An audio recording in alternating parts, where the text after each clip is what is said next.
Hello everyone, this is Shahrukh Salim and I hope you all are fine. तो आज हम start करेंगे एक न्यू चैप्टर जिसका नेम है electronics and according to PMC syllabus इसका जो हम टॉपिक डिस्कस करेंगे इसका नेम है यहाँ पर रेक्टिफिकेशन। तो रेक्टिफिकेशन से रिलेटेड हम आज की क्लास में कुछ एमसीक्यूज़ जो हैं वो सॉल्व करेंगे। तो इसमें देखें एमसीक्यू नंबर 1, इसमें कह रहे हैं conversion of AC into DC means के alternating current into direct current. तो इसको हम कहते हैं यहाँ पर रेक्टिफिकेशन। तो एसी को डीसी में कन्वर्ट करना, इस कन्वर्जन को हम कहते हैं रेक्टिफिकेशन और यहाँ पर इसमें ए ऑप्शन जो है ये इसका करेक्ट है। अब इसके बाद देखें नेक्स्ट एमसीक्यू, इसमें कह रहे हैं कि वो इलेक्ट्रॉनिक डिवाइस जो कन्वर्ट करती है एसी को डीसी में, इस डिवाइस को हम कहते हैं रेक्टिफायर। तो रेक्टिफायर बेसिकली ये एक ऐसी डिवाइस होती है जो ऑल्टरनेटिंग करंट को कन्वर्ट करती है डायरेक्ट करंट में। तो यहाँ पर इसमें इसका बी ऑप्शन जो है ये इसका करेक्ट है। अब इसके बाद देखिए नेक्स्ट एमसीक्यू, इसमें कह रहे हैं कि यहाँ पर कौन सी ऐसी डिवाइस है जो डीसी को कन्वर्ट करती है एसी में। तो ऐसी डिवाइस जो डीसी को कन्वर्ट करती है एसी में, इसको हम कहते हैं यहाँ पर इन्वर्टर। तो इसमें सी ऑप्शन ये इसका करेक्ट है। अब इसके बाद देखें नेक्स्ट एमसीक्यू, इसमें कह रहे हैं कि typical value of potential barrier for silicon PN junction is. तो सिलिकॉन पीएन जंक्शन जिसको हम सिलिकॉन डायोड भी कहते हैं, यहाँ पर जो इसका पोटेंशियल बैरियर होता है ये होता है इसमें 0.7 वोल्ट। तो 0.7 वोल्ट ये होता है पोटेंशियल बैरियर एक सिलिकॉन पीएन जंक्शन के लिए। और अगर पीएन जंक्शन जो है वो जर्मेनियम का हो तो यहाँ पर इसका पोटेंशियल बैरियर होता है 0.3 वोल्ट। तो 0.3 volt for germanium and 0.7 volt for silicon. अब इसके बाद देखें नेक्स्ट एमसीक्यू, इसमें कह रहे हैं कि यहाँ पर आपको डायग्राम गिवन है और इसमें कौन सी डायग्राम जो है वो डायोड के सिंबल को शो करती है। तो यहाँ पर आपको सिंबल्स गिवन है डायोड के लिए। तो यहाँ पे अगर हम देखें तो इसमें ए ऑप्शन जो है ये इसके लिए करेक्ट है कि यहाँ पर जो इसका एरो है यानी कि ये एरो ये होता है यहाँ पर एनोड और ये जो बार है यहाँ पर ये होता है इसमें कैथोड। तो एरो जो है बेसिकली यहाँ पर ये शो करता है पी टाइप को और बार जो है इसमें ये शो करता है इसमें एन टाइप को। तो एरो शो करता है पी टाइप मटेरियल को और इसके अलावा बार जो है यहाँ पर ये शो करता है एन टाइप मटेरियल को। तो इस तरह से ये होता है सिंबल एक डायोड के लिए। अब इसके बाद देखें नेक्स्ट एमसीक्यू, इसमें कह रहे हैं कि जब डायोड फॉरवर्ड बाइस होता है तो ये ऑफर करता है लो रेजिस्टेंस और ये होती है टिपिकली फ्यू 100 ohms के इक्वल। तो डायोड जब फॉरवर्ड बाइस होता है तो ये ऑफर करता है लो रेजिस्टेंस और इसकी जो वैल्यू होती है वो होती है फ्यू 100 ohms। तो इस तरह से यहाँ पर इसमें बी ऑप्शन ये इसका करेक्ट है। तो इट ऑफर्स लो रेजिस्टेंस और ये होती है 100 ohms के इक्वल। इसके बाद कह रहे हैं कि यहाँ पर कि जब डायोड रिवर्स बाइस में होता है, तो जब डायोड रिवर्स बाइस होता है तो ये ऑफर करता है हाई रेजिस्टेंस। तो हाई रेजिस्टेंस ऑफर करता है जब डायोड जो है वो रिवर्स बाइस में होता है। तो इस तरह से यहाँ पर सी ऑप्शन जो है ये इसमें करेक्ट है। अब इसके बाद देखें नेक्स्ट एमसीक्यू, इसमें कह रहे हैं कि जब डायोड फॉरवर्ड बाइस होता है तो आइडियली यहाँ पर ये एक्ट करता है एक क्लोज स्विच की तरह और जब डायोड रिवर्स बाइस में होता है तो ये आइडियली यहाँ पर एक्ट करेगा एक ओपन स्विच की तरह। तो डायोड जो है बेसिकली वो एक स्विच की तरह एक्ट करता है, close switch and open switch. तो फॉरवर्ड बाइस में ये आइडियली एक्ट करेगा एक क्लोज स्विच की तरह जिसको हम कहते हैं ऑन और रिवर्स बाइस में ये आइडियली एक्ट करेगा एक ओपन स्विच की तरह जिसको हम कहते हैं ऑफ। तो इस तरह से यहाँ पर इसमें जो सीक्वेंस बनेगी ये यहाँ पर इसमें बी ऑप्शन ये इसका करेक्ट है। अब इसके बाद देखें नेक्स्ट एमसीक्यू, इसमें कह रहे हैं कि यहाँ पर जब डायोड रिवर्स बाइस में होता है तो बहुत ही स्मॉल अमाउंट ऑफ करंट जो है वो फ्लो होता है और ये फ्लो होता है due to minority charge carriers और इस करंट को हम कहते हैं लीकेज करंट या फिर इसको हम कहते हैं रिवर्स करंट। तो डायोड जब रिवर्स बाइस में होता है तो यहाँ पर जो करंट फ्लो होता है due to minority charge carriers, इस करंट को हम कहते हैं रिवर्स करंट या फिर इसको हम कहते हैं लीकेज करंट। तो यहाँ पर इसमें ए ऑप्शन ये इसका करेक्ट है। अब इसके बाद देखें नेक्स्ट एमसीक्यू, इसमें कह रहे हैं कि which of the following statement is correct for diode. तो ए में कह रहे हैं यहाँ पर it allows unidirectional current, B में कह रहे हैं it allows bidirectional current C में कह रहे हैं it offers high resistance in forward biasing. D में कह रहे हैं it acts as a close switch in reverse biasing. तो यहाँ पर जो करेक्ट स्टेटमेंट है एक डायोड के लिए वो है यहाँ पर ये ऑप्शन ए, कि डायोड जो है ये अलाउ करता है यूनि डायरेक्शनल करंट को। तो इस तरह से ए ऑप्शन ये इसके लिए करेक्ट है। अब इसके बाद देखिए नेक्स्ट एमसीक्यू, इसमें कह रहे हैं कि नी वोल्टेज फॉर फॉरवर्ड बाइस सिलिकॉन डायोड इज़। तो यहाँ पर इसके नी वोल्टेज होते हैं और ये होते हैं 0.7 वोल्ट के इक्वल। तो सिलिकॉन डायोड के लिए यहाँ पर इसके जो नी वोल्टेज होंगे वो होंगे यहाँ पर 0.7 वोल्ट। जर्मेनियम के लिए यहाँ पर जो इसके नी वोल्टेज होंगे ये होते हैं इसमें 0.3 वोल्ट के इक्वल। तो 0.3 volt for germanium and 0.7 volt for silicon. अब इसके बाद देखिए नेक्स्ट एमसीक्यू, इसमें कह रहे हैं कि इन फॉरवर्ड बाइस PN junction the width of the depletion region is. तो फॉरवर्ड बाइस पीएन जंक्शन में डिप्लीशन रीजन की विड्थ जो है यहाँ पर ये होती है इसमें डिक्रीज। तो यहाँ पर इसमें बी ऑप्शन जो है ये इसका करेक्ट है। फिर इसमें कह रहे हैं यहाँ पर नेक्स्ट एमसीक्यू में कि इन रिवर्स बाइस पीएन जंक्शन। तो रिवर्स बाइस पीएन जंक्शन में यहाँ पर डिप्लीशन रीजन की विड्थ जो है यहाँ पर ये होती है इंक्रीज। तो इसके लिए यहाँ पर ए ऑप्शन ये इसका करेक्ट है। इसके बाद देखें नेक्स्ट एमसीक्यू, इसमें कह रहे हैं एक हाफ वेव रेक्टिफायर ये कंसिस्ट करता है एक सिंगल डायोड पर, और ये सिंगल डायोड ये कंडक्ट करता है कितने इनपुट साइकिल के लिए, 0 डिग्री के लिए, 90 डिग्री के लिए, 180 डिग्री के लिए या फिर 360 डिग्री के लिए। तो यहाँ पर जो इसका करेक्ट ऑप्शन है ये है इसमें ऑप्शन सी, और ये यहाँ पर इक्वल है 180 डिग्री के। तो हाफ वेव रेक्टिफायर में डायोड जो है वो जस्ट हाफ साइकिल के लिए कंडक्ट करता है, जो उसकी पॉजिटिव हाफ साइकिल होती है उसी के लिए डायोड जो है वो इसमें कंडक्ट करेगा। अब इसके बाद देखें नेक्स्ट एमसीक्यू, इसमें कह रहे हैं कि एवरेज वैल्यू एक हाफ वेव आउटपुट वोल्टेज की वो कितने % होती है उसके पीक वोल्टेज के। तो ये होती है बेसिकली यहाँ पर इसमें 31.8% इसकी पीक वैल्यू से। मीन्स के इसको हम लिखते हैं यहाँ पे कि एवरेज वोल्टेज एक हाफ वेव रेक्टिफायर के लिए इसका फार्मूला होता है यहाँ पर पीक वोल्टेज, या इसको हम मैक्सिमम वोल्टेज भी कहते हैं, और ये होते हैं मैक्सिमम आउटपुट वोल्टेज। तो मैक्सिमम या peak output voltage divided by पाई ये होता है फार्मूला इसको कैलकुलेट करने के लिए। तो यहाँ पर जो बेसिकली वैल्यू होती है इस एवरेज वोल्टेज की वो होती है यहाँ पर इसमें 31.8% इस पीक वोल्टेज के।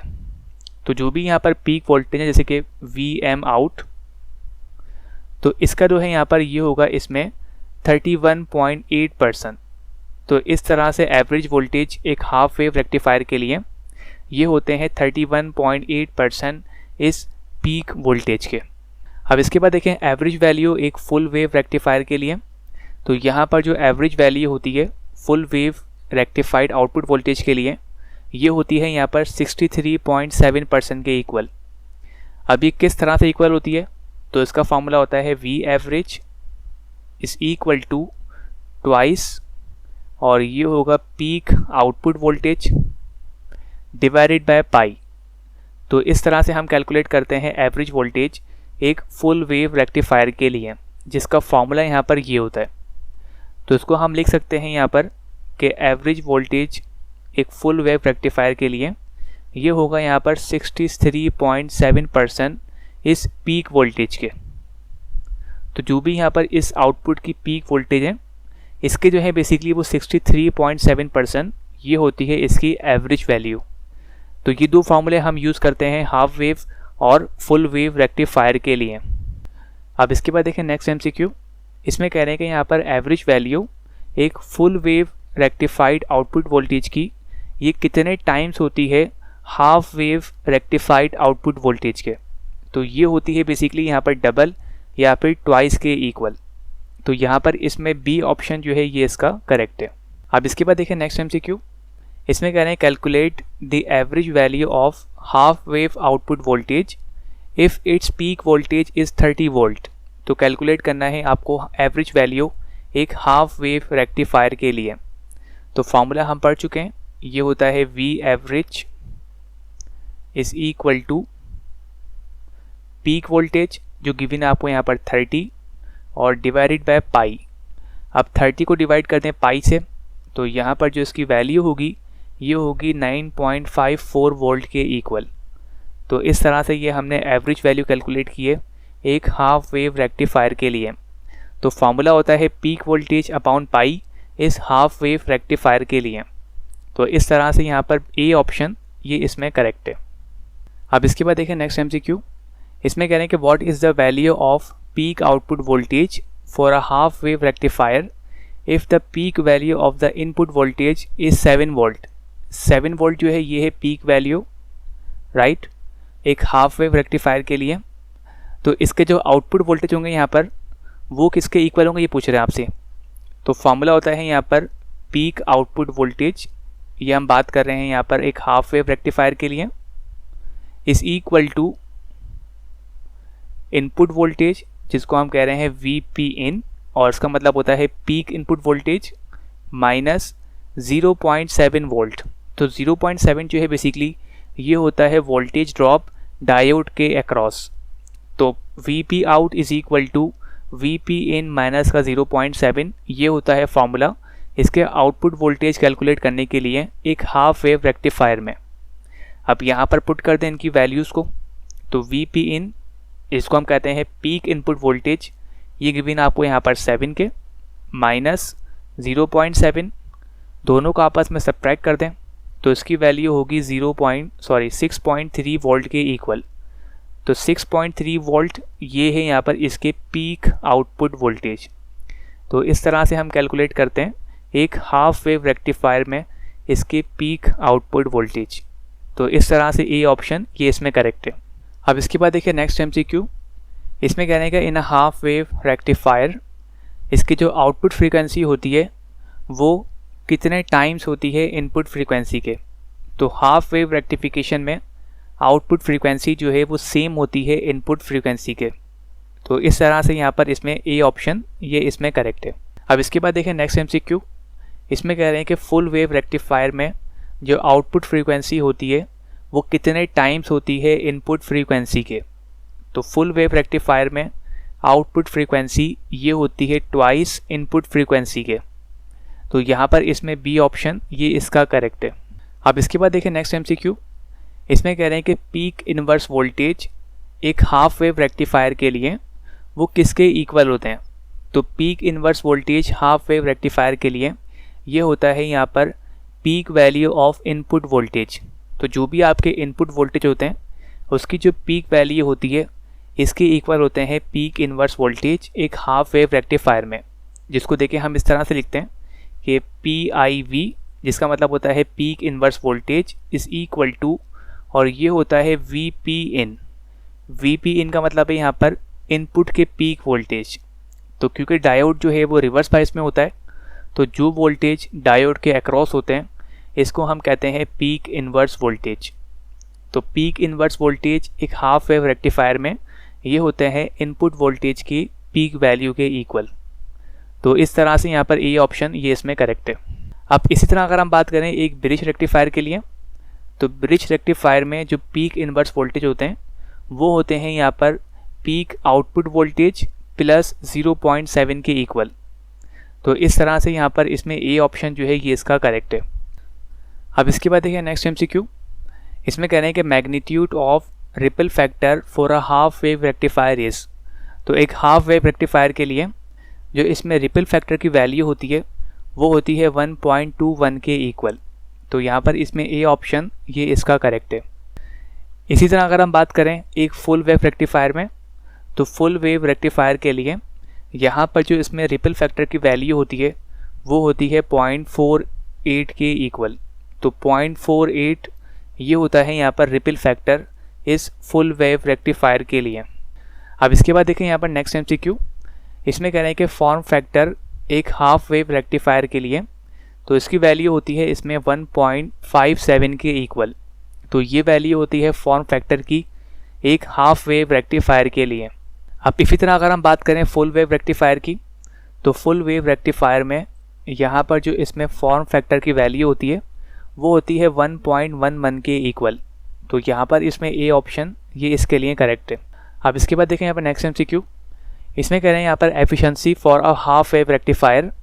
तो हाफ वेव रेक्टिफायर की एफिशिएंसी ये होती है इसमें 40.6% के इक्वल। तो 40.6% ये होती है इसकी एफिशिएंसी। और अगर हम बात करें एक फुल वेव रेक्टिफायर की, तो फुल वेव रेक्टिफायर में जो इसकी एफिशिएंसी होती है वो होती है 81.2% के इक्वल। तो इस तरह से ये हैं इनकी एफिशिएंसीज फुल वेव और हाफ वेव रेक्टिफायर के लिए। तो आज हमने रेक्टिफिकेशन से रिलेटेड PMC सिलेबस के अकॉर्डिंग MTCAT ECAT के MCQs जो हैं वो सॉल्व किए एंड आई होप सो आप सबको यहाँ तक क्लियर होंगे। इसके अलावा मज़ीद MCQs की प्रैक्टिस के लिए आप ज्वाइन कर सकते हैं हमारा फेसबुक ग्रुप, जिसका लिंक आपको डिस्क्रिप्शन में गिवन है। इसके अलावा वीडियो अच्छी लगी हो तो लाइक कर दीजिए और चैनल को सब्सक्राइब नहीं किया हो तो सब्सक्राइब कर दीजिए एंड थैंक्स फॉर वॉचिंग। अल्लाह हाफिज़।